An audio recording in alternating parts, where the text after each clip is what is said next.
Alex, I just wrote an article on the site talking about five of the top free agents that the Braves should stay away from based on projections from MLB Trade Rumors. They recently went through the 50 of the top free agents. If you haven't read it, check it out, sportstalkatl.com, and plus a ton of other news there on Braves free agency. But if you haven't read it, stick with us. I'm going to talk about some of these guys. The first I want to start off with a bang. It's Shohei Otani. Listen, I love Otani. He's a fantastic player, the unicorn that we have never seen in baseball. The simple fact is they're still projecting him to get over $500 million. There's no way any team should be paying this guy $500 million after he's undergone his second Tommy John surgery. Won't be able to pitch until late in the 2025 season, and there's no telling if he'll ever be the same kind of pitcher again. Now, I wouldn't put anything past this guy. Like we said, unicorn. But basically, the only thing you're guaranteed for is getting a DH, which is what Shohei Otani is. Now, he's one of the best DHs in baseball, but if all he is going to be a DH, that's probably, you could get that for $150 million. You get that $150 million. You don't have to pay $500 million for that. So there is no value here to me, and there's so much risk. Well, it's just an absurd gamble. It's an absurd gamble, and it's one that could pay off for a potential team, but it's one that's going to pay off for a team with some deep, deep pockets. And the Braves are all about value. I'm not saying they would have been completely out of the Otani sweepstakes had he not had this Tommy John surgery, because I do think the value does make sense. Not just from an on-field perspective, but off-field perspective. He would have made the Braves or whatever organization money back because he's an international superstar. The biggest name, the biggest product in baseball today is Shohei Otani. Unfortunately, half of what makes him that generational talent is going to be maybe gone forever, but at least gone for 18 to 24 months. Yeah, but I think the most egregious one on this whole list, and I would be shocked if he earned more than half of this. I like MLB Trade Rumors. They're usually pretty accurate in their projections for arbitration and stuff like this. They have Cody Bellinger getting 12 years for $264 million. Now, Cody Bellinger had a really good year last year, 307 batting average, I think, 306, something like that, 27 homers, looked like the guy that he was in LA. Maybe not quite the guy when he was an MVP candidate, but looked like a really good player again. $264 million, though. I don't even think if he had a year like that every single year, he'd be worth $264 million. So you're paying what he was 3 to 4 years ago when he was an MVP candidate. Give me a break. You look at this guy's batted ball profile. It screams severe regression. And we're talking about a guy over the 2 years prior to last season, barely had a 600 OPS. This would be the worst contract in baseball, in my opinion. I don't think he gets half of it, but anyone that pays him north of $150 million, your job should be on the line.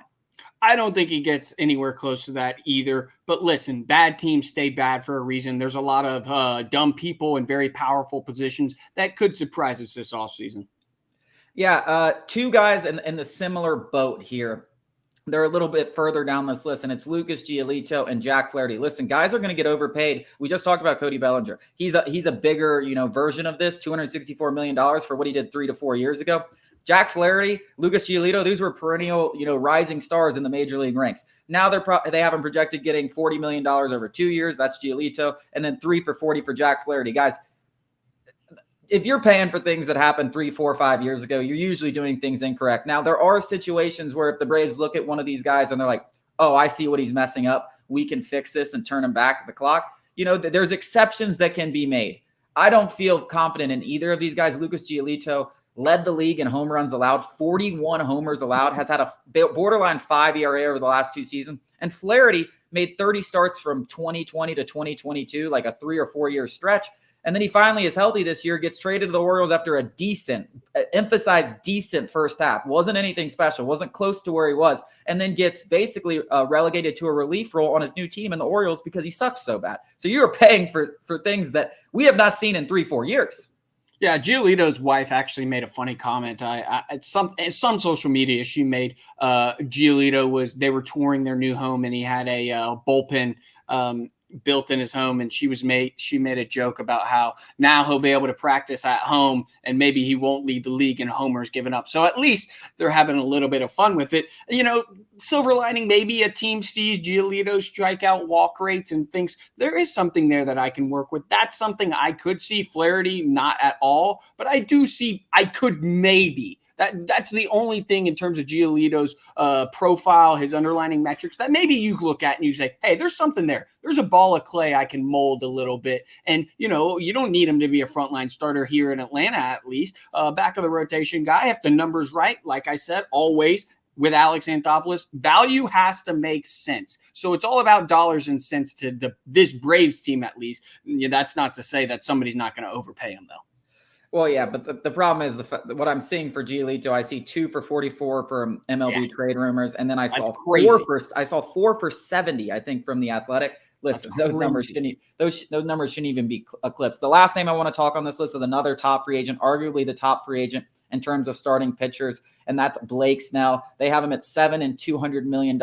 I wouldn't give him. I would not go over $150 million for Blake Snell. And yes, he had a 2.25 ERA. He may win his second Cy Young award this time in the NL, last time in the AL. But if you look outside of his 2 years that he won the Cy Young, he didn't garner a single Cy Young vote. He's been very volatile. He walked 5 batters per 9 this year. He's never had a single season where he's eclipsed 180 innings, which is just insane to talk about a guy who's won probably 2 Cy Youngs and has never eclipsed 180 innings. There's so much volatility here and so much risk. Someone's going to hand him that check. I fully believe it. He's coming off probably the best season of his career.